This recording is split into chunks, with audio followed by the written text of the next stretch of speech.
नवोध्याय जेवे मित्रांनो, मी महेश कांबळे आपल्या सर्वांचं आजच्या या धर्मप्रवचनामध्ये आपल्या सर्वांचं स्वागत करतो. आज आपण एका अशा विषयावरती बोलणार आहोत जे आपल्या डे टू डे मध्ये हे आपण सदैव पाहत आलेलो आहोत. विषयाचं नाव असं आहे, बौद्ध परंपरेनुसार मंगल करणे, विवाह व भिक्खू संघाची भूमिका. अशा प्रकारचा आजचा आपला हा विषय आहे. विषयाला सुरुवात करण्यापूर्वी आपल्या सर्वांच्या प्रती मी मंगलमैत्री व्यक्त करतो आणि विषयाला सुरुवात करतो. विषय असा आहे की बौद्ध धर्मामध्ये विवाह एक सामाजिक करार आणि कौटुंबिक संस्था मानला जातो. बौद्ध धर्मातील विवाह पद्धत ही सामाजिक नैतिक जबाबदारी आधारित आहे. धार्मिक कर्मकांडावर हा जो विवाह होतो हा कोणत्याही धार्मिक कर्मकांडावर होत नाही. तो होतो नैतिक आचरण व बौद्ध धर्माचा केंद्रबिंदू आहे, आपल्या सर्वांना माहिती आहे. आणि विवाह हा त्यातील अत्यंत महत्त्वपूर्ण असा संस्कार आहे. बाबासाहेबांनी 1956 साली आपल्या बौद्ध धर्माची दीक्षा दिली आणि तेव्हापासून जी काही कर्मकांड आपल्यामध्ये होती, आपण जी करत होती, ती सर्व कर्मकांड आपण सोडून बौद्ध धर्मात प्रवेश केला आणि त्यानुसार आपल्या लग्नविधीमध्ये देखील आपण आमूलाग्र बदल केला आणि बऱ्यापैकी सोपी पद्धत आपण आपल्या जीवनामध्ये अवलंबलेली आहे. बौद्ध लग्न विवाहामध्ये आपण ही पाहतो. तरी सुरुवातीला जेव्हा आपण लग्नविधी करत होतो तेव्हा त्यात कर्मकांड होते, पण 1956 साली बाबासाहेबांनी दीक्षा दिल्यानंतर आपण ती सर्व कर्मकांड सोडून दिलेली आहेत. पण म्हणतात ना की जुन्या किंवा खराब ग्लासमध्ये पाणी ओतलं तर तो ग्लास हा खराब असल्यामुळे त्यामध्ये कितीही चांगलं पाणी ओतलं तरी ते पाणी आपल्याला घाणत दिसतं. अशाच प्रकारचे एकंदरीत आपली आजची आपण फक्त महाराष्ट्रापुरतं बोलणार आहोत, त्यामुळे महाराष्ट्राची स्थिती झालेली आहे. महाराष्ट्रामध्ये आपण महाराष्ट्रापुरता विचार करताना भारतीय बौद्ध महासभा आहे, बौद्ध जन पंचायत समिती आहे, हे धर्म प्रचाराचा प्रसाराचं काम करीत आहेत. पण ते ज्या पद्धतीने काम करत आहेत ते कुठेतरी आपण आजही जेव्हा महाराष्ट्रात फिरतो तेव्हा ते कुठेतरी कमी पडलं आणि असं आपल्याला नेहमी जाणवतं. ते त्यांच्या पद्धतीने 100% प्रयत्न करतात आहेत की बौद्ध धर्मामध्ये जी काही जुन्या अनिष्ट म्हणजे 56च्या आधी ज्या काही अनिष्ट रूढी परंपरा होत्या त्या बाबासाहेबांनी धर्मांतरानंतर ते नष्ट करायला सांगितलं आणि त्यानुसार बऱ्याच जणांनी ते नष्टही केलं. पण आजही महाराष्ट्राच्या कुठल्या ना कुठल्या कानाकोपऱ्यामध्ये आपल्याला ह्या लग्न विवाहामध्ये किंवा कुठल्याही धार्मिक विधीमध्ये काही प्रमाणात कर्मकांड दिसतं. ते कुठेतरी थांबवण्यासाठी ह्या दोन्ही संस्था रात्रंदिवस काम करीत आहेत. आपण त्यांच्यासाठी साधुवाद देतो, अनुमोदन करतो आहोत. आपण जेव्हा महाराष्ट्रामध्ये फिरतो तर प्रत्येक तालुक्यामध्ये, गावामध्ये जेव्हा कुठे तुम्ही जाल त्या ठिकाणी त्या मातीमध्ये एक संस्कृती रुजलेली आहे, एक परंपरा रुजलेली आहे आणि त्या परंपरेला तिकडचा जो स्थानिक आहे तो सोडायला मागत नाही, त्या संस्कृतीला सोडायला मागत नाही. भले त्यांनी वरवर किती सांगितलं की मी बौद्ध आहे, पण ती जी परंपरा आहे, ती काही जुनी अनिष्ट रूढी परंपरा असेल त्याला ते सोडायला मागत नाही. आणि ह्याच कामावरती ह्या आपल्या दोन्ही आदरणीय संस्था काम करत आहेत. तर आपला आजचा विषय आहे तो फक्त लग्नविधी पुरताच मर्यादित आपण ठरणार आहे आणि त्याच्यामध्ये भिक्खू संघाची काय भूमिका असते यावरती आपण आज चर्चा करणार आहोत. तत्पूर्वी भारताच्या बाहेर कुठल्या पद्धतीने म्हणजे कशा पद्धतीने विवाह होतो ह्यावरती आपण जरा नजर मारणार आहोत किंवा त्यांची आधी माहिती घेणार आहोत. जे काही थेरवादी परंपरा देश आहेत त्यातले काही मोजके मी अभ्यासासाठी घेतलेले आहेत. त्यामध्ये सगळ्यात पहिला आपण श्रीलंकेबद्दल विचार करू. श्रीलंकेमध्ये ह्या देशामध्ये लग्नविधीच्या 1-2 दिवस आधी भिक्खू संघाला वधूवरांच्या घरी भोजनासाठी निमंत्रित करण्यात येते. भोजनानंतर भिक्खू संघ यथोचित व प्रसंगाला अनुसरून सुत्त पठण करून आशीर्वाद त्या नवदंपतीला देत असतो. या देशात प्रचलित असलेली म्हणजे श्रीलंका देशामध्ये प्रचलित असलेली नकुल माता नकुल पिता या दाम्पत्याच्या सुखी समाधानी व यशस्वी जीवनाची कथा भिक्खू संघातील ज्येष्ठ सदस्य उपस्थितांना विस्ताराने सांगतात. म्हणजे ह्या देशामध्ये विवाहापूर्वी म्हणजे लग्न होण्यापूर्वी 1-2 दिवस आधी भिक्खू संघाला आपल्या घरी निमंत्रण देतात. भिक्खू संघाला भोजन देतात आणि भिक्खू संघ त्यांना आशीर्वाद देतात, उपदेश देतात. अशा प्रकारे ते सांगत आले आहे. त्याच्यामध्ये पती पत्नीची जीवन कसं करावं, श्रद्धा, शील, त्याग, दान, वृत्ती, करुणा व परस्पर विश्वास या सद्गुणावरती ते खूप सारं त्यांना उपदेश देत असतात श्रीलंके देशामध्ये. पण श्रीलंकेमध्ये असं आहे की मुख्य लग्नविधीसाठी भिक्खू अथवा भिक्खू संघ थांबत नाही.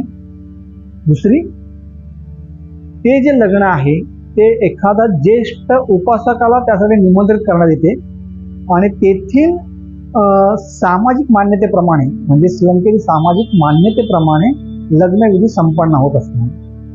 म्हणजे श्रीलंकेमध्ये भिक्खू संघाला आमंत्रित करण्यात येते 1-2 दिवस आधी. ते तुझे त्यांचं आशीर्वाद देतात आणि ते निघून जातात. त्या ठिकाणी लग्नविधीसाठी कुठलाही भिक्खू किंवा भिक्खू संघ थांबत नाही. दुसरी गोष्ट म्हणजे तिकडचे जे ज्येष्ठ उपासक आहेत त्यांच्या हातून हा मंगल परिणय म्हणा किंवा विवाह म्हणा हा करण्यात येतो. दुसरा देश आहे थायलंड. थायलंडमध्ये लग्नविधीच्या आधीच रजिस्टर मॅरेज संपन्न होतो तिकडे आणि तेथे देखील भिक्खू संघाला भोजनासाठी निमंत्रित करण्यात येते. भिक्खू संघ नेहमीप्रमाणे तिथे गेल्यानंतर सूत्रपठण करतो आणि नवदाम्पत्याला आशीर्वाद देतो आणि तिथून निघून जातात. म्हणजे थायलंडमध्येही लग्नविधी सुरू असताना म्हणजे भिक्खू संघाच्या हस्ते कुठल्याही प्रकारचा लग्नविधी लावला जात नाही. तिसरा देश आहे म्यानमार, ज्याला आपण आता ब्रह्मदेश म्हणतो. तिथेही तसंच आहे. भिक्खू लग्नविधीसाठी उपस्थित राहत नाही, तर ज्येष्ठ उपासकाला आणि त्याला मास्टर ऑफ सेरेमनी तिथे म्हणतात निमंत्रित केला जातो. त्यांना अल्पोहार अथवा भेट जेवण दिले जाते आणि ह्यावेळी म्हणजे लग्नविधीच्या वेळी नवदाम्पत्य प्रत्येकाजवळ जाऊन उपस्थितांचे आभार मानते. सर्वांचे जेवण झाल्यानंतर हे नवदाम्पत्य बुद्ध विहारात जाऊन वंदन करते. म्हणजे लग्नविधी तिथेही भिक्खू संघ करत नाही, तर तिकडचा एखादा ज्येष्ठ उपासक आहे तो लग्नविधी करतो इथे आणि लग्नानंतर नवदाम्पत्य बुद्ध विहारात जातात. चौथा देश आहे जपान. जपानमध्ये बहुतांश विवाह हे शिंतो धर्म पद्धतीने पार पाडतात. आधुनिक जपानमध्ये तर काही वधूवर चर्चमध्ये जाऊन लग्न करतात. तेथे लग्नविधी कसा असावा हे सर्वस्वी वधूवरांच्या मर्जीनुसार ठरते. पण ज्या वधूवरांना बौद्ध पद्धतीने लग्न करायचे आहे ते अशा लग्नविधीमध्ये देखील भिक्खू लग्नविधी पार पाडत नाही, तर ते ज्येष्ठ उपासक यांच्या हस्ते लग्नविधी पार पाडला जातो. आणि त्यामध्ये त्रिसरणशील आहे, पंचशील आहे, बुद्ध धम्मसंघ वंदना आहे. तिथे गुलाब पुष्पांचा हार बनवला जातो जो वधूवर परस्परांना घालतात. पाचवा देश आहे चीन. चीनमध्ये कम्युनिझम असल्यामुळे या देशात धर्माचे थोडे गौण झालेले असले तरी जी काही लग्न व्यवस्था आहे ती पुढीलप्रमाणे आहे. म्हणजे बौद्ध पद्धतीने लग्नाच्या दिवशी सकाळीच नियोजित वर आपल्या आप्तेष्टांना घेऊन नियोजित वधूच्या घरी पोहोचतो. तेथे प्रवेशद्वाराजवळ नियोजित वधूच्या मैत्रिणी म्हणजे आज आपण जे म्हणतो करवल्या त्यांना घरात येण्यापूर्वी प्रवेश घेण्यापूर्वी त्यांना अनेक प्रश्न विचारतात. ही एक प्रकारची वर परिषद असते. त्यानंतर सर्व वधूच्या मैत्रिणींना वराकडून बक्षीस दिली जाते. नंतर वराला आतमध्ये प्रवेश मिळतो. मग नियोजित वर वधू सर्वांसमोर वराच्या घरी जातात. तेथे वधूवर माता पित्यांच्या समोर गुढघ्यावर बसून त्यांना अभिवादन करतात व त्यांना चहा अर्पण करतात. या विधीला टी सेरेमनी असे म्हणतात. हा विधी चीनमध्ये सर्वात महत्त्वाचा मानला जातो. या टी सेरेमनीशिवाय लग्नविधी संपन्न झाला हे मानले जात नाही. नंतर सर्व उपस्थित चहा पितात. लग्नविधी संपन्न होतो. येथेही लग्नविधीसाठी भिक्खू उपस्थित राहत नाही. आता पुढचा आहे लाओस. येथेही लग्नविधी पार पाडणारा विधी प्रमुख हा वधू पक्षाकडील एक ज्येष्ठ उपासक की ज्याने आपले सांसारिक जीवन अत्यंत यशस्वीपणे जगलेलं आहे असा असतो. विधी प्रमुख वधूला वराच्या शेजारी बसवतो. व प्रसंगोचित सुत्त पठण करतो, तेथे उपस्थित निमंत्रित सुत्त म्हणत नाही. हे खूप महत्वाचं बघायचे. ह्याच्यामध्ये काय म्हणतात, जे ज्येष्ठ उपासक आहेत तो फक्त सुत्त घेतो, सुत्त पठण करतो, पण त्या ठिकाणी उपस्थित असणारा कोणताही इतर वर्ग म्हणजे इतर जे निमंत्रित पाहुणे आहेत ते सुत्त म्हणत नाही. हे खूप महत्वाचं. कारण का, की आज आपल्याकडे पाहतो आपण की एखाद्या विवाहावेळी आपण जातो तर बघतो की एखादा उपासक जे म्हणत असतो तेव्हा आजूबाजू सर्वच गोंगाट करत असतात किंवा सुत्त म्हणत असतात. तर अशा वेळी आपण तिथे शांत असावं, असं प्रकारची बेसिक आपल्याला माहिती असली पाहिजे. लाओसमध्ये ते पाळलं जातं. इथे खूप महत्वाचं आहे की वधू वराच्या मनगटावर पांढरा दोरा बांधला जातो व मंगल गाथेचे पठण विधी प्रमुख करतो. म्हणजे त्यांच्या जे काही नवदाम्पत्य त्यांच्या हाताला मनगटावरती पांढरा दोरा बांधला जातो आणि तो जो ज्येष्ठ मंडळी आहेत ते वधूवरांच्या हातावर मनगट बांधतात, त्यांना आशीर्वाद देतात. वधूवर त्यांच्यासाठी खास तयार केलेल्या जागेवर जाऊन बसतात. सर्वांना भोजन दिले जाते व नवदाम्पत्य सर्व उपस्थितीचे आभार मानते. यावेळी पाहुणे मंडळी पाकिटात पैसे भरून वधूवरांना ते एक भेट म्हणून देतात. या देशात लग्नाचा सर्व खर्च हा वर पक्षातर्फे केला जातो, पण आता मात्र स्त्री पुरुष समानता वाढीस लागल्यामुळे लग्नाचा खर्च हा दोन्ही बाजून केला जातो. म्हणजे लाओसमध्ये याआधी संपूर्ण लग्नाचा खर्च हा वर पक्षाकडून केला जात होता, पण आता स्त्री पुरुष समानता म्हणून दोन्ही बाजूचा खर्च समसमान होतो, जो आपण आता सगळीकडे पाहतो. पण मी जसं मगाशी म्हणालो की प्रत्येक खेड्यागावामध्ये एक संस्कृती रुजलेली आहे आणि त्या संस्कृतीच्यामुळे कधी कधी लग्नाचा जो खर्च आहे तो फक्त वधू पक्षालाच करावा लागतो. कुठे कुठे काही काही ठिकाणी आजही असेल. आपण तुम्हाला कुठे कमेंट करून मला सांगा की आपण असं कुठे पाहिलं आहे का. तर ह्या ठिकाणी सांगितलं की दोन्ही खर्च दोन्ही बाजू मंडळी करतात. आजही तसेच आपल्याकडची लग्न होत असतात. आपला 7वा देश आहे व्हिएतनाम. व्हिएतनामला काय होतं, लग्नाच्या दिवशी वर व त्याचे नातेवाईक अशी सगळी सकाळी वधूच्या घरासमोर येतात. तेथे ते एका रांगेत उभे राहतात. पुरुष सुतकुटात असतात व प्रत्येकाने एक एक मोठा ट्रे हातात धरला असतो. ट्रेमध्ये फळे, केक, चहा, दागिने इत्यादी असतात व त्यावर लाल रंगाचे कापड टाकलेले असते. या कपड्यावर चिनी ड्रॅगन व फिनिक्स पक्षाची चित्रे काढलेली असतात. या सर्व भेटवस्तू वधू आणि तिच्या परिवारासाठी आणलेल्या असतात. पैकी एका ड्रेसमध्ये वधूने लग्नात घालण्यासाठी एक पारंपरिक गाऊन असतो. ट्रे धरलेल्या पुरुषांसमोर वधूच्या मैत्रिणी म्हणजे करवल्या किंवा रांगेत उभे राहतात. या रांगेत वधू माता ही प्रमुख असते. पुरुष मंडळी मग एकेकाने पुढे येऊन आणलेल्या भेटवस्तू वधूच्या मैत्रिणींच्या हातात देतात. यावेळी वधू माता प्रत्येक पुरुषाला एक एक लाल रंगाचे पाकिट देते. त्यात काही पैसे असतात. नंतर सर्वजण हॉलमध्ये येतात. येथे वधूला लाल रंगाचा पोशाख परिधान करून आणतात. वधूवर बुद्ध मूर्तीच्या समोर मेणबत्त्या अगरबत्त्या पेटवून वंदना करतात. नंतर वधूच्या माता पितांना वाकून अभिवादन करतात. माता पिता सुद्धा त्यांना अभिवादन करतात. वधू पिता वराला उद्देशून असे म्हणतो की जाहीर करतो, आम्ही आमची कन्या तुझ्या हवाली करीत आहे. अशा प्रकारचा वधूवर त्या नवदंपत्याला येतो आणि इथेही टी सेरेमनी होते. हा विधी म्हणजे टी सेरेमनी व्हिएतनाममध्ये अति महत्वाचा मानला जातो आणि अशा प्रकारचं तिकडे पण थोडेफार आहे. मग काही वेळानंतर तिकडे वधूवर अंगठ्यांचे एक्सचेंज करतात, एकमेकांना देतात आणि रजिस्टर कायदेशीर प्रमाणे ते लग्न करतात. प्रत्येक निमंत्रित या दानवदांना तिकडे पाकिटात पैसे भरून देतात, एक भेट म्हणून आपण जसं इथे देतो देशात. तर ही वरील काही बौद्ध देशातील लग्न पाहिल्यानंतर आपल्याला काही महत्वाच्या बाबी लक्षात येतात. पहिला एक, लग्नविधी पार पाडण्यासाठी बौद्ध भिक्खू मुळीच उपस्थित राहत नाही. लग्नविधीच्या अगोदर अथवा नंतर नियुक्त वधूवर भिक्खूंचे आशीर्वाद घेण्यासाठी भिक्खू संघाला भोजनदानासाठी घरी आमंत्रित करतात किंवा लग्न झाल्यानंतर ते विहारामध्ये जाऊन भिक्खू संघाचे आशीर्वाद घेतात. लग्नविधीसाठी एका ज्येष्ठ व आदरणीय उपासकाच्या हस्तेच पार पाडला जातो. लग्नविधीच्या स्टेजवर तथागतांची मूर्तीची स्थापना केली जात नाही. तर लग्नानंतर किंवा अगोदर वधूवर विहारात जाऊन बुद्ध रूपाचे दर्शन घेतात.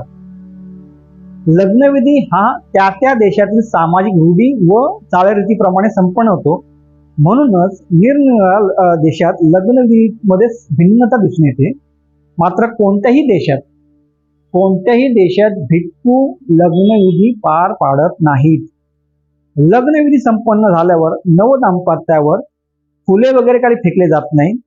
तसेच उपस्थितांना कशाचाही टिळा लावला जात नाही. उपस्थितांना म्हणजे हे खूप महत्वाचं आहे. आपल्याकडे पद्धत आहे, म्हणजे आपल्याकडे काही ठिकाणी ही पद्धत आहे की हळद कुंकू घेऊन येतात आणि ते प्रत्येक जो आपल्याकडे उपस्थित असतो त्याला ते टिळा लावतात. पण इथे असं काही नाही होत नाही आणि मुहूर्त तिथे काढले जात नाही, आपल्याकडे पाहिले जात नाही. पण मला इथे एक गोष्ट नमूद करावं असं वाटते की आपल्याकडे मुहूर्त पाहतच नाही कोणी. पण जर तुम्ही विवाह पत्रिका जर पाहिल्यात, म्हणजे आमंत्रण पत्रिका, त्यामध्ये काही ठिकाणी जर तुम्ही वेळ पाहिली तर 12:35, 12:40, 11:40 म्हणजे अशी ऑड आपल्याला टाइम टेबल दिसतो. ती गोष्ट वेगळी आहे की आपल्याकडचे लग्न काय टायमावरती लागत नाही, ती गोष्ट वेगळीच आहे. अजूनही आपल्याला ते शिस्त म्हणजे काय असतं हे बरंच आपल्याला शिकायचं आहे. पण हा जो टाइम टेबल दिला जातो हा कुठून शोधतात हे मलाच माहित नाही. आपल्याकडे 11चं लग्न असेल तर 12-1 वाजतात, हे खूप चुकीचं आहे. ह्याच्यावरती प्रत्येक उपासक उपासिकाने ह्याच्यावरती लक्ष देणं नाही, कडक लक्ष देणं गरजेचं आहे. कारण इतर समाज हा आपल्याकडे आजही असंही म्हणतो की ह्यांना 12चं लग्न आहे ना, मग जाऊ 1 वाजता 2 वाजता असं इतर लोक म्हणतात, कारण यांची लग्न कधी वेळेवर लागत नाही. अशा प्रकारचा एक ठपका आपल्याकडे आजही पडलेला आहे. तिथे आपल्याला सुधारणा करणं मस्ट आहे, गरजेचं आहे. तर आपला पुढचा असं की विधी प्रमुख सुत्त पठण करीत असताना उपस्थित लोक सुत्त म्हणत नाही. मग आपण पाहिलंच आहे. तर ते शांतपूर्वक आणि आदरपूर्वक श्रवण करतात. म्हणजे एखादा जर आपल्याकडे आपलं एक डोळ्यासमोर नजरे ते आणा तुम्ही, की एखादा तुम्ही विहार ठिकाणी गेलेला आहात आणि त्या ठिकाणी एखादा जर बौद्धाचार्य असेल, कुठला ज्येष्ठ उपासक जर लग्न लावत असेल, तर त्या हॉलमध्ये पिन ड्रॉप सायलन्स असतो का, हे तुम्हाला कुठेही पाहायला भेटणार नाही. जर एखादा लग्नविधी असेल तर तो हॉल, तो विहार, ते कुठल्याही परिस्थितीत असू दे, ते तिथे शांतता नांदतच नाही. तर हे खूप गरजेचं आहे. आपलं ह्याच्यावरती पण काम करणं गरजेचं आहे. तर अशा प्रकारे साधारणतः काही आपल्याला आपण तिकडची इतर देशामध्ये कशा पद्धतीने विवाह होतो आणि त्यावेळी कुठलाही भिक्खू तिथे उपस्थित राहत नाही हे आपण पाहिलं. तर तिथे एखादा ज्येष्ठ उपासक आहे तो हे काम करतो, हे आपण आता पाहिलेलं आहे. आता आपण त्रिपिटकामध्ये जर पाहिलं तर त्रिपिटकामध्ये लग्नविधी उरकल्यानंतर भगवान बुद्ध किंवा भिक्खू संघ जो आहे आपला, त्यांच्याकडून शुभेच्छा देण्याचा प्रसंग आपण पाहिलेले आहे. म्हणजे तिथेही म्हणजे त्रिपिटकामध्ये पण आपल्याला कुठेही असं उदाहरण भेटत नाही की त्या वेळच्या ह्याच्यामध्ये की भगवान बुद्ध किंवा त्यांचा संघ हा एखाद्या लग्न विवाहासाठी उपस्थित राहिला, अशा प्रकारचं आपल्याला पाहिलं नाही. पण त्यांनी लग्नाच्या आधी किंवा लग्नाच्या नंतर उपदेश दिलेला, आशीर्वाद दिलेला आपण पाहिलेला आहे. त्याच्यासाठी बरेच उदाहरणं आहेत, ते तुम्ही अभ्यासलं पाहिजे. आता हे लोक म्हणजे हा संघ, भिक्खू संघ हा लग्नविधीसाठी उपस्थित का राहत नाही, हेही आपल्याला बघायला पाहिजे. तर ह्याच्यामध्ये आपल्याला त्यासाठी विनयपीठक वाचणं गरजेचं आहे. विनयपीठकामधलं बरेच आपल्याला सुद्धा आहेत, म्हणजे माहिती आहे, पण त्यातलं आपण फक्त 1-2 फक्त आपण आपल्या विषयापुरतं पाहणार आहोत.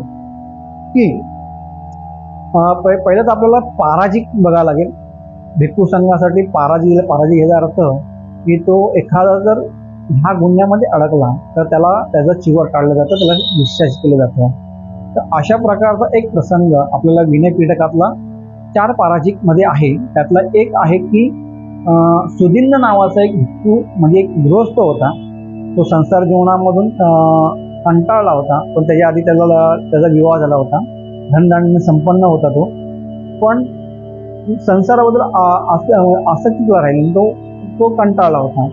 त्यामुळे त्याने भगवंताकडे गेले म्हणून मला परिवारिक व्हायचं आहे, म्हणून मला सामने मला संघामध्ये यायचं असं विनंती केली. पण त्यावेळेच्या विनंतीनुसार नियमानुसार आईवडिलांची परवानगी घेतलीच पाहिजे. म्हणून तो घरी जातो, आईवडिलांची परवानगी घेतो, पण आईवडील त्याला परवानगी नाकारतात. मग काही तो अशा प्रकारचं वर्तन करतो की त्यामुळे नाईलाज असतो, त्यांनी परवानगी द्यावी लागते. तर सुधीरनं आईवडिलांची परवानगी घेऊन संघामध्ये सामील होतो, चांगल्या प्रकारे आपलं जीवन व्यतीत करत असतो आणि काही काळानंतर तो आपल्याच गावी पिंडपातासाठी येतो. आपल्या गावी पिंडपातासाठी येत असताना आपल्या घरासमोर तो उभा राहतो आणि पिंडपातासाठी उभा राहतो. तर ती एक दासी बाहेर येते आणि ती तिला जेवण देते, भोजन देते. सुधीरनं हा आपला भोजन घेऊन एका बाजूला जाऊन बसतो, तेव्हा ती दासी त्याला ओळखते की हा आमचे मालकच आहेत. म्हणून ती जाऊन आपल्या मुख्य मालक म्हणजे सुधीरनाच्या वडिलांना जाऊन सांगते की आपल्या सुधीरना आलेले आहेत, बाहेर बसलेले आहेत. सुधीरनाचे वडील ते सुधीरकडे जातात. त्याला खूप चांगल्या पद्धतीने त्याला म्हणजे आपण जे उदाहरण पाहिलं आहे की सिद्धूधन राजाचं उदाहरण पाहिलेलं आहे की जेव्हा भगवंत कपिलवस्तूमध्ये येतात तेव्हा ते त्यांना नाना प्रकारे अवलोकन देतात, हे देतात आणि त्याला घरी येण्यासाठी सांगतात. तशाच प्रकारचं अवलोकन हा सुधीरनाचे वडील त्याला देतात. पण तो सुधीरनं ते सर्व नाकारून त्यांना नकार देतात. शेवटी थकून भाकून सुधीरनाचे वडील सुधीरनाला भोजनासाठी आमंत्रित करतात. दुसऱ्या दिवशी भोजनासाठी सुधीरनं मौन राहून त्याला परवानगी देतात, होकार देतात. सुधीरनाचे वडील घरी जातात, त्यांच्या सुनेला सांगतात की तू आता व्यवस्थित खूप सोन्यानं नटून चांगले फॅशन करून म्हणजे व्यवस्थित नटून उभी राहा. जेव्हा सुधीर येईल तेव्हा तू त्याचं मन जिंक, अशा प्रकारे त्याला सूचना देतात. दुसऱ्याशी भोजनासाठी सुधीरनाचे वडील सुधीरना घेऊन येतात. त्यावेळी सुधीरनाची पूर्व आयुष्यातील पत्नी त्याचं मन वळवण्याचा प्रयत्न करते, पण ती त्याच्यामध्ये नाकाम राहते. सुधीरनाचे वडीलही पुन्हा त्याला अवलोकन देतात, पण तेही नाकामत होतात. शेवटी सुधीरनाचे वडील त्याला सांगतात की आपलं घर हे धनधान्याने म्हणजे आपल्याकडे बरीच संपत्ती आहे. जर आपल्या घरामध्ये जर कुठला कुलदीपक नसेल तर लिच्छवी राजे येऊन ते आपले हे सर्व संपत्ती घेऊन जातील. त्यासाठी तू निदान आम्हाला एक मुलगा तरी दे, अशा प्रकारची विनंती अशा तरी सांगणं सुधीरनाचे वडील सुधीरनाशी करतात आणि सुधीरनं त्याला होकार देतो आणि त्याच्या पत्नी संग तो त्रिवार संग करतो आणि तिला एक मुलगा देतो. आता ही गोष्ट भिक्खू संघाला समजली. भिक्खू संघाने सुधीरनाला खूप शिवाशाप दिल्या, त्याला निंदा केली. पण ही गोष्ट भिक्खू संघाने भगवंतांनीही ह्या गोष्टीची खूप निंदा केली आणि त्यांनी एक नियम बांधला, एक नियम केला. तो नियम असा होता, जो भिक्षू मैथून करेल तो पराजित समजावा, तो भिक्षू सहवासाला योग्य नाही, अशा प्रकारचा त्यांनी एक नियम केला.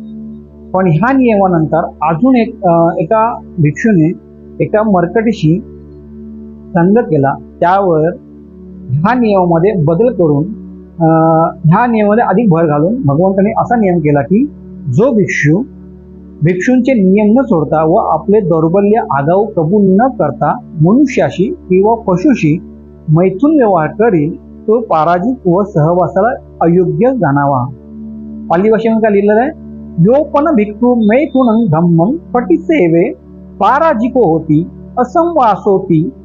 यो पण भिक्खू मैथुनं धम्मं पटिसेवेय अंतमासो तिरच्छानगतायापि पराजिको होती असंवासोती. म्हणजे भगवंतांनी हा नियम बनवला भिक्खू संघासाठी, म्हणजे मैथुन कर्म जे केलेलं आहे त्यांच्यासाठी हे नियम आहे. तर पराजिक म्हणजे काय, तर पराजिक म्हणजे संघातून बाहेर पाडण्याचे कारण आहे. हे नियम भंग केला की भिक्षू स्वयंभू संघाचा सदस्य राहू शकत नाही. अशा प्रकारचे हे कडक नियम 4 आहेत जे विनय पिटकामध्ये तुम्हाला पाहायला भेटतील. आता पुढचे जो आहे ते 13 संघाधीशील आहेत. त्याच्यामध्ये संघाविशेष म्हणजे संघाच्या शिस्तीला धोका निर्माण करणारे कृत्य, यामुळे संघाचे ऐक्यभंग होते. हे नियम भंग केल्यास मनात पश्चाताप करून संघापुढे कबुली द्यावी लागते. म्हणजे नियम कडक आहेत, नियम आहे, पण ह्याच्यामध्ये पराजिकाच दोष लागत नाही. पराजिक म्हणजे संघातून बाहेर पडू शकत नाही.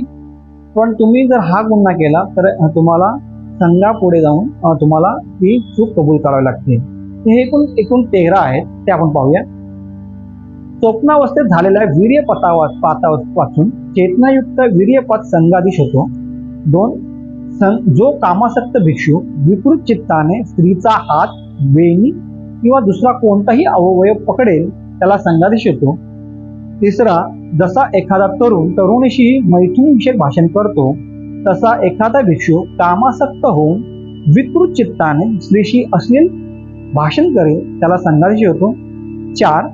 जो कामासक्त भिक्षू विकृत चित्ताने स्त्रीपाशी आपली सेवा करण्याची स्तुती करेल, माझ्यासारखा शीलवान साधू ब्रह्मचार्याची मैथुन विषयाने केलेली सेवा सर्वश्रेष्ठ सेवा म्हणेल त्याला संघाधीश होतो. 5. जो भिक्षू स्त्री पुरुषांमध्ये मध्यस्थी करेल, लग्न संबंधात किंवा जार संबंधात स्त्रीला पुरुषाची किंवा पुरुषाला स्त्रीशी आवड उत्पन्न करेल, केवळ तात्कालिक वेश्येशीही मध्यस्थी करेल त्याला संघाधीश होतो. 6. संघाची परवानगी घेतल्याशिवाय स्वतःसाठी झोपडी बांधणे. 7. दुसऱ्या कोणाकडून आपल्यापेक्षा झोपडी बांधून घेणे, पण ती संघाच्या परवानगीशी बांधलेली नसणे. 8. दुसऱ्या भिक्षूवर त्याला संघातून काढून टाकण्याचा पराजिक नियमाचे उल्लंघन केल्याचा खोटा आरोप करणे, जरी ते आरोप निराधार असले तरी. 9. दुसऱ्या भिक्षूवर त्याला संघातून काढून टाकण्याच्या उद्देशाने कपटपूर्ण किंवा हेतुस्परस चुकीच्या शब्दात आरोप करणे. 10. संघाच्या एकीला बाधा आणणे किंवा संघातून फूट पाडण्याचा प्रयत्न करणे, जरी त्याला 3 वेळा हटकले असले तरी. 10. संघात फूट पाडणाऱ्या व्यक्तीला पाठिंबा देणे, जरी त्याला 3 वेळा हटकले असले तरी. 12. आपल्यावर झालेला योग्य टीकेला किंवा दुसऱ्या स्वीकारण्यास नकार देणे, जरी त्याला 3 वेळा समजावून सांगितले असले तरी. आणि 13. स्वतःच्या बहिष्कारावर टीका करणे किंवा त्यास अन्यायकारक ठरवणे, जरी त्याला 3 वेळा याबद्दल स्पष्टीकरण दिले असले तरीही. म्हणजे हे एकूण 13 संघाधीश आहेत.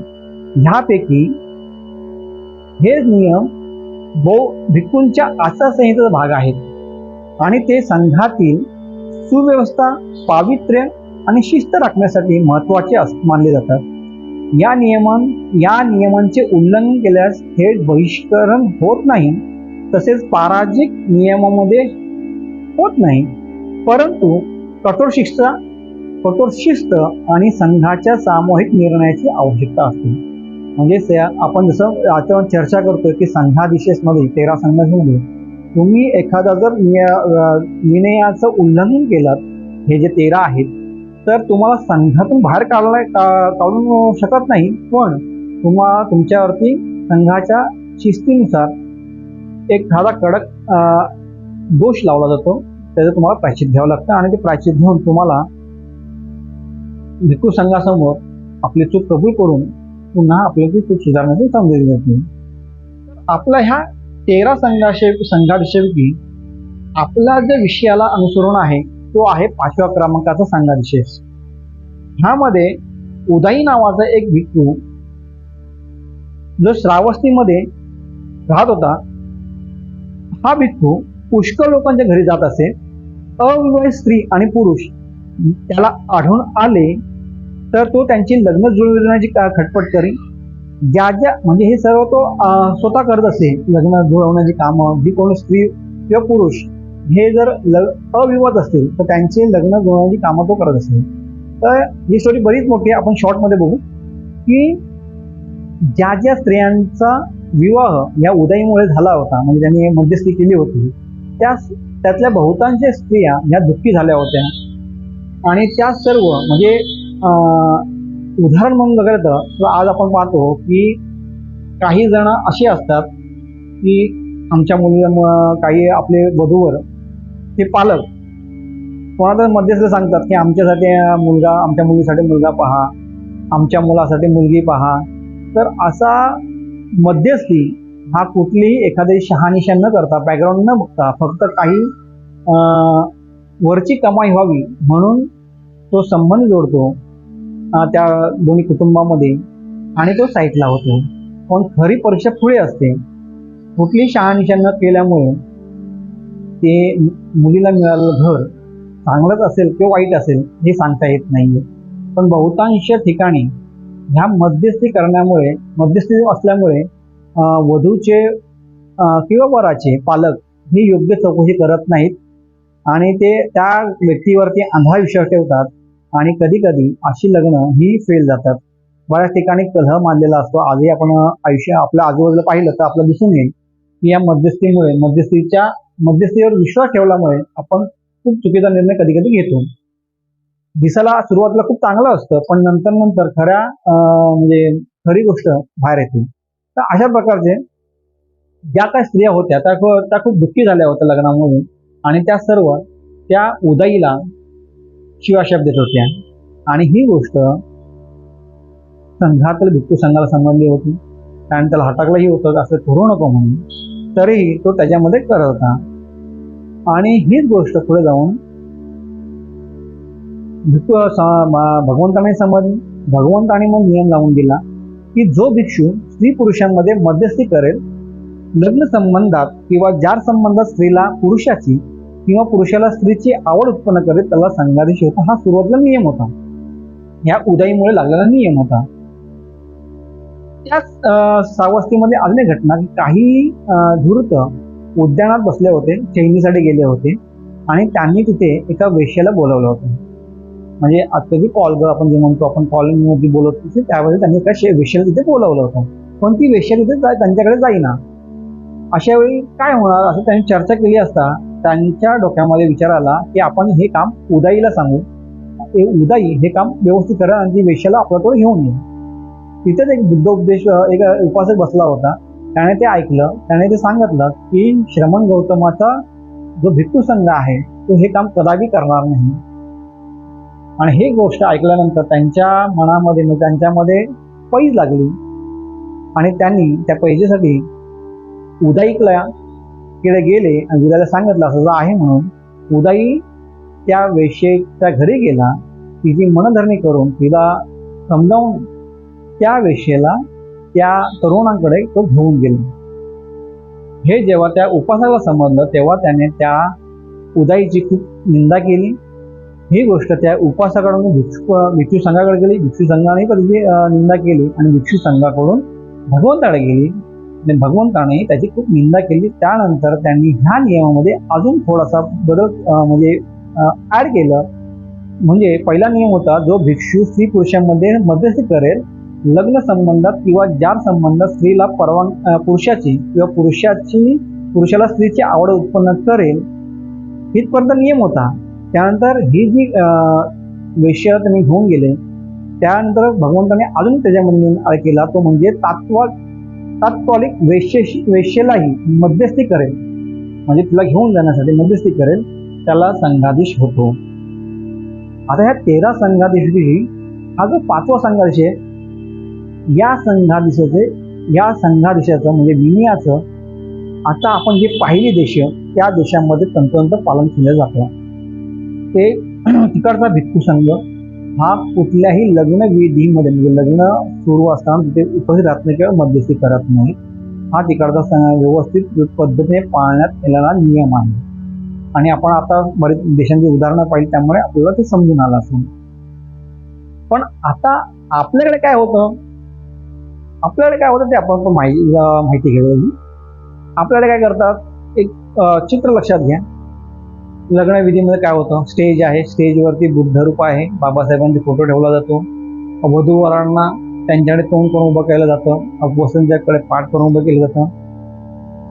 एका बाजूला भिक्खू संघ बसतो माईक आणि तो माईकवरती सुत्तपठण करतो. आता सुत्तपठण ज्या लोकांनी लग्नविधी अटेंड केला असेल भिक्खू संघाच्या अंतर्गत, तेव्हा त्यांनी एक गोष्ट ऑब्झर्व केली असेल की भिक्खू संघातील बरेच जण जे अशी आहेत की ज्या ज्या ठिकाणी ते स्टेजवरती माईक म्हणजे स्टेजवरती लग्न लावत असेल तर त्या त्या भिक्खूच्या मनामध्ये म्हणजे ज्यांना ती सांगत आली त्याच तो म्हणतो. ते म्हणतात असतं की एक वाक्य आपल्याला तिथेही दिसून येत नाही. तर ही अशा प्रकारची एक वगैरे त्यांच्या म्हणजे लग्नविधीमध्ये आपल्याला कधी दिसली नाहीये.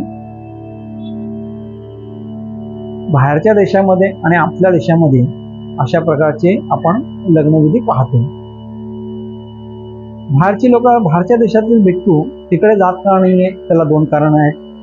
एक, बौद्ध तत्वज्ञानाप्रमाणे लग्न ही बाब निधर्मी मानली जाते, म्हणून लग्नविधीसाठी कोणत्याही प्रकारचा धार्मिक विधी बौद्ध साहित्यामध्ये उपलब्ध नाही.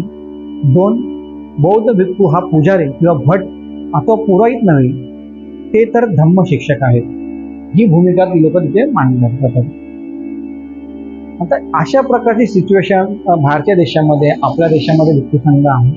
आता आपण विनयाबद्दल बोललेलो आहोत की भिक्खू संघाने तिथे का उपस्थित राहू नये, त्यामुळे आपण ते पाहिलेलं आहे. आता बाबासाहेबांनी आपल्याला 1956 साली दीक्षा धर्मांतर के आपलं झालं, दीक्षा दिली आणि त्यानंतर लगेच 2 महिन्यातच बाबासाहेबांचं महाप्रयाण झालं. त्यामुळे बौद्धांच्या अनेक विधींच्या संदर्भात बाबासाहेबांचे जे अमूल्य मार्गदर्शन आपल्याला मिळालं पाहिजे होतं, भेटलं पाहिजे होतं, त्यापासून आपण सर्व वंचित राहिलेलो आहोत, कारण त्यांना तेवढा वेळ भेटला नाही. त्याचप्रमाणे धम्माचा योग्य रीतीने योग्य प्रचार प्रसार या संबंध देखील आपण बाबासाहेबांच्या मार्गदर्शनातून लांब राहिलं. म्हणजे बाबासाहेबांनी बरंच काम केलं, पण ह्या 2 महिन्याच्या आतमध्ये गेल्यामुळे धम्माचा योग्य प्रमाणे प्रचार प्रसार कसा करावा ह्या बाबतीमध्ये आपला आजही समाज हा थोडा द्विधा मनस्थितीमध्ये आहे. बाबासाहेब नसल्यामुळे त्या काळी आणि आताही बऱ्याच बौद्ध बांधवांना म्हणजे आपण जे आता म्हणत होतो की बाबासाहेबांचं महाप्रयाण झाल्यामुळे त्यावेळेचा समाज आणि आत्ताचा जो समाज आहे ह्यांना आपला जो भिक्खू संघ आहे त्यांचे जो विनय आहे हे आपल्याला त्यांना माहीतच नाहीये. बऱ्याच आपल्या समाजातील उपासकांना बऱ्याच जणांना माहीत नाही. पण काय झालं, स्वतःचं स्टेटस मिरवण्यासाठी म्हणजे काय म्हणतात ते, मी बघा किती हे आहे, हे करण्यासाठी आहे, ते आज्ञांपोटी लग्नविधीमध्ये भिक्खू संघाला बोलवतात, ते आमंत्रित करतात. आणि भिक्खू संघ ही अशाच कार्यक्रमाला जातात कारण त्यांना माहिती आहे की हा 13 संघाधीशापैकी एक दोष आहे, जो आपण नंतर त्याची म्हणजे चुकीची कबुली दिल्यानंतर ते आपल्याला माफ केला जाईल. आणि त्याच्यामुळे ते लोक पण एवढं काय विनयाचं जे पालन व्हायला पाहिजे ते होत नाही असं आपल्याला दिसून येतं. सन्माननीय भिक्खू वर्ग हा बराच वेगळा आहे. जे जातात त्यांच्याबद्दल मी बोलतोय. संघाबद्दल आम्हाला आदरच आहे. मी बऱ्याच अशा भिक्खूंना पाहिलं की जे अशा कार्यक्रमात जात नाहीत, पण जे जातात आणि जे बोलवतात त्यांच्याबद्दल आपण इथे चर्चा करतोय. भिक्खू संघासंदर्भात आपण तुम्ही काय मी काय आपण सर्वात आदरणीय व्यक्ती आपल्यासाठी आहे ते आपण त्यांना पूजनीय मानतो. तर हे असलं म्हणून मग आता ह्याला उपाय काय, ह्याला काहीतरी पर्याय असला पाहिजे की नको. तर पर्याय आहे की आपण पाहिलं की बाहेरच्या देशामधली जे लग्नविधी होते ते करता ज्येष्ठ उपासक हा विधी संचालन करत असतो, संपूर्ण विधी घेत असतो. अशाच प्रकारचं एक विधी बाबासाहेब आपल्याला सांगून गेले. पण बौद्ध धर्माचा खूप आपल्याला बऱ्याच जणांना अभ्यास नसल्यामुळे किंवा अज्ञानापोटी आपण त्याकडे दुर्लक्ष केलेलं आहे. आता आपण पाहिले आहे की काही दिवसांमध्ये की एक व्हॉट्सअपवरती एक पोस्ट व्हायरल झाली होती. ती पोस्ट आहे बाबासाहेबांनी 1956 म्हणजे 4/12/1956 रोजी कर्डकांना एक पत्र लिहिलं होतं. त्या पत्रामध्ये बाबासाहेब काय म्हणतात ते आधी पाहूया. बाबासाहेब म्हणजे 1956 साली मुंबईचे VS कर्डक यांना लिहिलेलं पत्र बाबासाहेब लिहितात की वधूवरांनी बौद्ध विवाह पद्धत अतिशय सोपी आहे. यात होम किंवा सप्तपदी नसते. या विधीला मुख्य भाग म्हणजे नवीन बनवलेला मातीचा घडा म्हणजे मडकं एक प्रकारचं एका स्टूलावरती वर आणि वधू यांच्या मध्ये ठेवून तो मातीचा घडा पाण्याने भरलेला असावा. म्हणजे बाबासाहेब इथे स्वतः सांगतात की तुमचा जेव्हा लग्नविधी होत असेल तेव्हा तो मातीचा घडा तिथे ठेवला जावा. पुढे बाबासाहेब म्हणतात की वधू आणि वर यांनी त्या मडक्याच्या किंवा घड्याच्या दोन्ही बाजूला उभे राहावे. मडक्यात एक कापसा दोरा असावा आणि प्रत्येकाने दोऱ्याचा एक एक टोक धरावे. म्हणजे आपला जो मडका असेल त्याला एक कापसा दोरा असावा, आपण त्याला आजच्या भाषेमध्ये कच्चा दोरा म्हणतो. तर तो दोराचे दोन्ही टोक एक एक टोक वधूवरांच्या हातात असावे आणि कोणीतरी मंगळसूत्र म्हणावे. वधूवर यांनी दोघांनाही पांढरे वस्त्र परिधान केलेले असावे. अशा प्रकारचं पत्र आपण बाबासाहेबांचं पत्र आज व्हायरल झालं पाहिलेलं आहे. तर बाबासाहेब इथे स्वतः म्हणतात की 3 गोष्टी आहेत. एक गोष्ट आहे, पहिली गोष्ट आहे की मातीचा घाडा असावा, म्हणजे मडकं असावं, तो पाण्याने पूर्ण भरलेला असावा. दुसरं, त्याच्यामध्ये सुत्त हे मडक्याला बांधून त्याची एक एक दोर तो दोन्ही वधूवरांच्या हातात द्यावी. आणि तिसरं की ते दोन्हीही शुभ्र वस्त्रामध्ये, पांढऱ्या वस्त्रामध्ये असावे. अशा प्रकारचं बाबासाहेबांनी 4/12/56 V.S. कर्डक यांना लिहिलेल्या पत्रात लिहिलेलं आहे. प्रश्न असा आहे की ह्या पत्रानुसार आज आपलं त्याच्यामध्ये बऱ्याच विधी ऍड झाल्या, तर नंतरच्या गोष्टी आपण त्यानंतर चर्चा करणार आहोत. पण ह्या पत्राच्या नुसार आपण लग्नविधीमध्ये मांडणी केलेली पाहतो का? दुसरी गोष्ट, आज बऱ्याच फॅन्सी ड्रेसमध्ये लग्नविधी होतात, ते आपण खपून घेणार आहोत. हा का होतोय? बाबासाहेबांनी स्पष्ट आदेश दिलेला आहे, स्पष्ट लिहिलेला आहे. अशा वेळी मी बऱ्याच ठिकाणी पाहिलेलं आहे, एका अशा प्रकारची रचना बऱ्याच ठिकाणी पाहायला भेटत नाही. आज वधूवर हे उच्च शिक्षित असलेल्यामुळे म्हणावे असं म्हणतात, ते बौद्ध धर्माचा अभ्यास नसल्यामुळे ते फॅन्सी ड्रेस घालून तिथे लग्नाला उभे असतात. आणि अशा वेळी जर एखाद्या बौद्धाचार्याने किंवा एखाद्या ज्येष्ठ उपासकाने त्यांना हटकलं तर ते त्याच्याशी भांडावं लागतात. हे कितपत योग्य आहे हे आपल्याला समजायला पाहिजे. तर ह्याच्यामध्ये बाबासाहेब स्पष्ट सांगतात की मंगलसूत्र कोणातरी म्हणावं म्हणतात, की ह्याचा अर्थ की ते भिक्खू संघाला इथे नाकारतात आहे. एक प्रकारे भिक्खूंनी इथे उपज राहून हे त्यांनाही माहिती आहे, त्यामुळे तीच माहिती तुम्हाला आपण दिलेली आहे बाबासाहेबांना. तर बाबासाहेबांनी आपल्या भारतीय बौद्ध महासभेच्या उद्दिष्टामध्ये काय उद्दिष्ट लिहिले आहेत, त्यातलं एक महत्वाचं उद्दिष्ट आहे की एक वाटलं की ह्याच्यासाठी वापरावं आपण, की गरज भासल्यास धर्मोपदेशकांचा नवसंघ निर्माण करणं. जसं आपण म्हणालो की बाबासाहेब 2 महिन्यानंतर गेल्यानंतर आपला धम्म आपल्यापर्यंत व्यवस्थित पोहोचला नाही, पोहोचण्याचा प्रयत्न आपण करतोय, आपण त्याचा प्रयत्न करतोय. जसं आपण मगाशी उल्लेख केला, बाबासाहेबांनी 2 संस्था, भारतीय बौद्ध महासभा, बौद्ध पंचायत समिती, महाराष्ट्रापुरता आपण बोलतोय, ह्या संस्था सध्या महाराष्ट्रामध्ये काम करतात आहेत. ते योग्य पद्धतीने काम करतात आहेत. त्यापैकी त्यांच्या हस्ते, त्यांच्या अंतर्गत बरेच लग्नविधी होत आहेत. त्याची सुरुवात कशी झाली याच्यावरती आपण चर्चा करू. तर बाबासाहेब गेले, बाबासाहेबांचं स्वप्न होतं संपूर्ण भारत देश बौद्धमय करायचा. बाबासाहेबांनी संपूर्ण त्यांच्यावर आखणी करून ठेवली होती. तर हे काम लग्नविधीचं पुढे भिक्खू लावू शकत नाही, तर ते कोणी करावं, ह्यासाठी भैया साहेबांनी म्हणजे यशवंतराव आंबेडकरांनी एक सुवर्ण मध्य शोधला. त्यांच्या अंतर्गत, त्यांच्या अध्यक्षतेखाली, त्यांच्या प्रमुख उपस्थितीखाली त्यांनी बौद्धाचार्य ही नवीन संकल्पना निर्माण केली, जो भिक्खू आणि उपासक यांच्या मधला दुवा असेल. आणि त्यांच्या मार्फत म्हणजे ह्यांचं त्यांनी बौद्धाचार्यांसाठी त्यांनी 2 उद्दिष्ट ठेवले होते. जो बौद्ध धर्माचा प्रचार प्रसार करेल, सोबत दुसरा नंबरचा जो हे धार्मिक विधी करतील. म्हणजे बौद्धाचार्यांनी त्यांनी ही 2 दुहेरी भूमिका जबाबदारी दिली होती. आणि त्यानुसार आज बौद्ध पंचायत समिती असू दे, भारतीय बौद्ध महासभा, यातले जे काही बौद्धाचार्य आहेत हे या 2 उद्देशानुसार आपले कामं करतात. बरेच उद्देश आहेत, हे 2 महत्वाचे उद्देश आहेत. तर हा सुवर्ण मध्य होता, भैया साहेबांनी तो शोधून काढला. म्हणजे त्यांनी बराच अभ्यास केल्यानंतर केला. कारण त्याचा रेफरन्स आपण आताच पाहिलं की बाहेरच्या देशामध्ये ज्येष्ठ उपासक तिकडची लग्न लावतात. आणि त्यानुसारच बाबासाहेबांनी पण त्यांच्या पत्रामध्ये लिहिलेलं आहे की कोणीतरी मंगळसूत्र म्हणा, म्हणजे उपासकाने मंगळसूत्र म्हणावं, तो धागा पकडून भैया साहेबांनी ही संकल्पना निर्माण केली, बौद्धाचार्य ही पद निर्माण केलं आणि त्याच्या अंतर्गत आज महाराष्ट्रामध्ये विविध ठिकाणी लग्नविधी हा पार पाडला जातो. पण भारतात आहे, भारतामध्ये सर्वात महत्वाचा आपला जो बौद्ध धर्म आहे याच्यामध्ये लोकशाही आहे.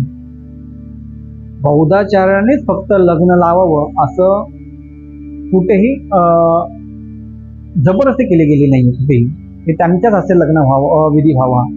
ह्या देशामध्ये लोकशाही आहे, बौद्ध धर्मामध्ये लोकशाही आहे. जो कोणी उपासक आहे, उपासिका आहे, मग तो स्त्री असू दे पुरुष असू दे, याच्यामध्ये कुठलीही भिन्नता न ठेवता तो लग्नविधी लावू शकतो. अशा प्रकारची एक स्वतंत्रता ह्याच्यामध्ये आहे बौद्ध धर्मामध्ये. फक्त बेसिक असं आहे की तो निदान उपासक किंवा उपासिका असावी. आता उपासक आणि उपासिका हा खूप मोठा सब्जेक्ट आहे, हा खूप मोठा विषय आहे. जर ह्याचा तुम्हाला अभ्यास करायचा असेल तर तुम्हाला मिलिंदपन्ना हे पुस्तक तुम्हाला वाचावं लागेल, अभ्यासावं लागेल. तेव्हा तुम्हाला खरे उपासक कोण आणि उपासिका कोण हे समजेल. तर त्याचा अभ्यास करून निदान तो लग्नविधी लावू शकतो एवढं आपण स्वतंत्र या बौद्ध धर्मामध्ये आहे. आता मग आपण पाहिलं की काही ठिकाणी यजमान जे असतात म्हणजे वधू पिता वर पिता हे स्वतःचा स्टेटस दाखवण्यासाठी आपल्या लग्न विवाहामध्ये म्हणजे आपल्या मुलींच्या लग्न विवाहामध्ये ते एकापेक्षा जास्त भिक्खू संघाला आचरण करतात, निमंत्रित करतात. कारण माझ्या मुलीच्या लग्नासाठी भिक्खू संघ उपस्थित राहावा, त्यांनी आशीर्वाद द्यावा ही त्यांच्या मागची भावना असते. पण धम्माचा अभ्यास त्यांनी न केल्यामुळे ही सर्व चुकीची पायंडा ते निर्माण करतात. बुद्ध म्हणतात की तुमचा चरित्र विक्तव्य चारिकम बहुजन हिताय बहुजन हिताय, म्हणजे तुम्ही प्रचारासाठी निघा, बहुजनांच्या फायद्यासाठी तुम्ही निघा, तुम्ही प्रचार प्रसारासाठी निघा, पण जाताना एकाच ठिकाणी दोघांनी जाऊ नका, वेगवेगळे जावा. कारण त्यांचं म्हणणं असं आहे की जर एकाच ठिकाणी दोन भिक्खू गेले तर एक बोलेल आणि एक बसून राहील. त्यापेक्षा दोन वेगवेगळ्या ठिकाणी गेले तर एकाच वेळी दोन वेगवेगळ्या ठिकाणी धम्माचा प्रचार प्रसार होईल, धम्म पोहोचेल. अशा प्रकारे त्यांची भावना होती भगवंतांची. पण जर तुम्ही लग्न कार्यामध्ये संघाला वर पाचारण करताय तर ते तिथे बसून राहणार आहे. त्यांचा उपयोग काय, फक्त आशीर्वाद जाणार आहे आणि एक तर त्यांना उपाशी राहता येत नाही. तर हा गोष्टीचा फक्त स्टेटस मिळवण्यासाठी हे करू नका कृपया. तर अशा प्रकारची सध्या आहेत आपल्याकडे. तर ह्यातले आपले काही सामान्य गृहस्थ असतात, ते भिक्खू संघावर टीका करण्यामध्ये अग्रेसर असतात. त्यांचा कुठलाही प्रकारचा धम्माचा अभ्यास नसतो, ते फक्त ऐकून माहितीवरती संघावरती टीका करीत असतात. तर